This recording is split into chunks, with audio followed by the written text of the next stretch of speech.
Question number 8 में आपको दिया गया है इन दो समीकरणों को आव्यूह विधि से हल करना है। तो डियर स्टूडेंट्स, सबसे पहले आप लिखेंगे समीकरण को ax बराबर b के रूप में लिखा जा सकता है। तो डियर स्टूडेंट्स, अब आप यहाँ पर a, x और b के मान ज्ञात करेंगे। तो देखिए a आव्यूह की जो वैल्यू हो जाएगी यहाँ से वो होगी 2, 3, -1, 4 और x आव्यूह की जो वैल्यू होगी वो हो जाएगी आपकी xy और b आव्यूह की जो वैल्यू हो जाएगी यहाँ से वो होगी आपकी -2 और 3। तो डियर स्टूडेंट्स, अब हम सबसे पहले यहाँ पर a के सारणिक की वैल्यू ज्ञात करेंगे। तो देखिए a का सारणिक बराबर होगा 4 की गुणा आप 2 से कर देंगे तो 4 दूनी 8, माइनस का चिन्ह आप लगाएंगे और 3 की गुणा जब आप 1 से करेंगे तो 3 ही कम 3 माइनस हो जाएगा और वो माइनस माइनस प्लस हो जाएगा। तो यहाँ से आपकी वैल्यू 11 निकल कर आ जाएगी जो कि 0 के बराबर नहीं है। तो आप लिखेंगे अतः A इनवर्स संभव है तथा समीकरण निकाय संगत है। तो डियर स्टूडेंट्स, अब हमें क्योंकि यहाँ पर A आव्यूह दिया गया है तो अब हम यहाँ पर इस A आव्यूह के पहले सभी अवयवों के सेकंड ज्ञात करेंगे और फिर उससे एड्स A की वैल्यू ज्ञात करेंगे। तो देखिए सबसे पहले हम निकालेंगे A11। तो A11 हो जाएगा आपका डियर स्टूडेंट्स।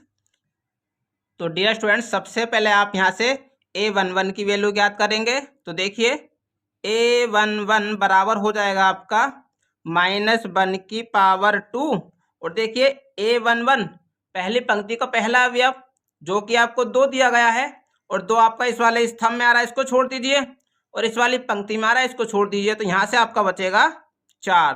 तो यहाँ से आपकी वैल्यू +4 निकल कर आ जाएगी। इसी प्रकार आप A12 की वैल्यू निकालेंगे तो वो हो जाएगी आपकी -1 की पावर 3 और देखिए A12 पहली पंक्ति का दूसरा अवयव जो कि आपको -1 दिया गया है और -1 आपका इस वाले स्तंभ में आ रहा है, इसको छोड़ दीजिए और इस वाली पंक्ति में आ रहा है, इसको छोड़ दीजिए। तो यहाँ से आपकी वैल्यू बचेगी 3। तो यहाँ से आपकी वैल्यू -3 निकल कर आ जाएगी। इसी प्रकार अब आप A21 की वैल्यू निकालेंगे तो ये हो जाएगा -1 की पावर 3 और देखिए दूसरी पंक्ति का पहला अवयव जो कि आपको 3 दिया गया है और 3 आपका इस वाली पंक्ति में आ रहा है, इसको छोड़ दीजिए और इस वाले स्तंभ में आ रहा है, इसको छोड़ दीजिए। तो यहाँ से आपका बचेगा -1। तो यहाँ से आपकी वैल्यू +1 निकल कर आ जाएगी। अब आप A22 की वैल्यू निकालेंगे तो वो हो जाएगा -1 की पावर 4 और A22 दूसरी पंक्ति का दूसरा अवयव जो कि दिया गया है 4 आपका इस वाली पंक्ति में आ रहा है, इसको छोड़ दीजिए और इस वाले स्तंभ में आ रहा है, इसको छोड़ दीजिए। तो यहाँ से आपकी वैल्यू 2 निकल कर आ जाएगी। तो कुल मिला के यहाँ से आपकी वैल्यू 2 हो जाएगी। तो डियर स्टूडेंट्स, जितने भी A आव्यूह के अवयव दिए गए थे उन सब के सहखंड हमने ज्ञात कर लिए हैं। अब हम एड्स A की वैल्यू ज्ञात करेंगे। तो देखिए हो जाएगा आपका एड्स A बराबर 4 -3 1 2। तो डियर स्टूडेंट्स, ये आपके यहाँ से अवयव हो जाएंगे और यहाँ पर आप T लिखेंगे। T मतलब आपको इसका ट्रांसपोज निकालना है, अर्थात इसकी पंक्तियों को स्तंभों में परिवर्तित करना है। तो ये हो जाएगा आपका 4 -3 1 2। तो इस प्रकार से ये आपकी एड्स A की वैल्यू निकल कर आ जाएगी। अब हम यहाँ से A इनवर्स की वैल्यू ज्ञात करेंगे तो हो जाएगा A इनवर्स बराबर A का सारणिक और एड्स A। तो देखिए डियर स्टूडेंट्स, A इनवर्स की जो वैल्यू आपने शुरू में निकाली थी वो थी आपकी 11 और एड्स ए की जो वैल्यू आपने निकाली है वो है 4 - 3 1 2। तो डियर स्टूडेंट्स, ये आपकी ए इनवर्स की वैल्यू निकल कर आ गई है। अब आपको इस ए इनवर्स की वैल्यू को x बराबर ए इनवर्स बी में पुट करना है।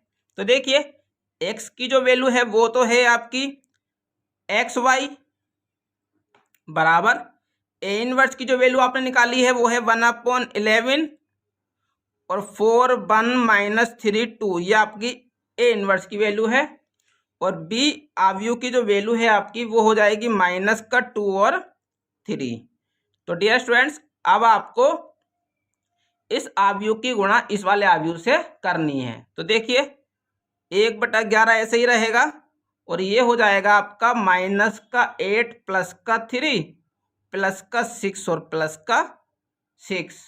तो यहाँ से डियर स्टूडेंट्स आपकी वैल्यू 1/11 और -5 यहाँ से बचेगा और यहाँ से आपका +12 हो जाएगा। तो डियर स्टूडेंट्स, अब आप देख सकते हैं कि अगर आप इस 11 की गुणा अंदर कर देते हैं तो यहाँ से आपका हो जाएगा xy बराबर, ये आपका हो जाएगा -5/11 और यहाँ से आपका हो जाएगा 12/11। तो इस प्रकार से ये आपकी xy की वैल्यू यहाँ से निकल कर आ जाएगी। तो आप लिख सकते हैं, अतः x बराबर -5/11, y बराबर 12/11, यहाँ से ये वैल्यू आपकी निकल कर आ जाएगी। तो डियर स्टूडेंट्स, इस प्रकार से आप क्वेश्चन नंबर 8 को सॉल्व कर सकते हैं।